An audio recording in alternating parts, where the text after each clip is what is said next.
Thank you, Alexis. Well, more and more people in the U.S. are becoming more socially conscious, which means the gap between doing good and doing well is now narrowing. So that has us wondering, is your financial advisor on board with your financial goals? Laura Wells McKnight is here with us to help take a closer look at that topic right there. So what exactly is the difference between doing good and doing not bad with our financial goals? Well, as you said, that gap is narrowing.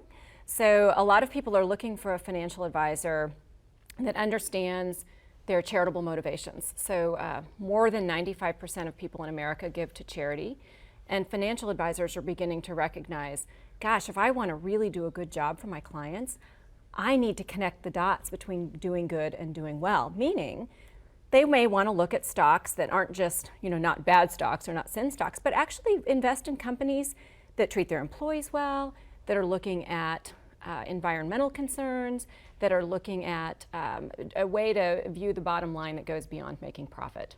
Do you ever find that there's a conflict there between making the most profit possible for your clients and trying to invest in these stocks, which are, as you said, maybe not sin stocks? Right.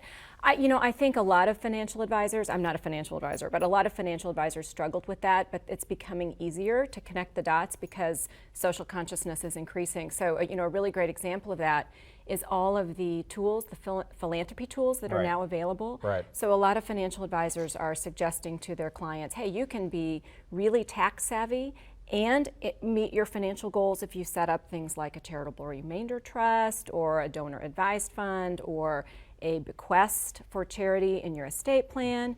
Those things actually do financially well as giving back to charity. So you can do both at the same time. Yeah, so it's interesting. So you're saying that making money and being philanthropic are now becoming sort of the same thing. Much closer together. And that's thanks to a lot of very innovative tools on the marketplace that are now becoming mainstream. And financial advisors need to be aware of these tools. And people need to ask their financial advisors, hey, what kind of tools do you offer? And does your advisor necessarily understand that being a little more human can actually bring success to your bottom line? Very well said. That's a great question. Yeah, being a little more human actually does result in more success.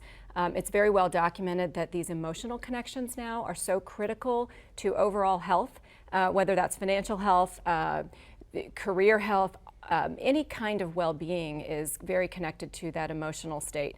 So financial advisors are recognizing that for their businesses, if they can make that human connection through charitable giving with their clients, with the next generation, the client is going to value their services a lot more and say, hey, I work with a financial advisor that really understands that being good to the community is part of my well-rounded life and my overall portfolio. So once again, doing good and doing well match, and a savvy financial advisor is going to understand that. Yeah, I think you bring up a great point right there too. I think old world financial thinking would have you avoid sort of being philanthropic to an extent because the bottom line is making money. But I read a little bit in preparation for you coming in today about this, and basically if you invest in a company that's doing the right thing, that company is likely going to succeed. Actually makes more money. So it'll actually make more money. It'll make more money. In fact, there's a long-term study that was done that found that companies who actually look at ideals in terms of baking into their business model, they return 4 times the S&P 500. Wow. So this is no longer conjecture.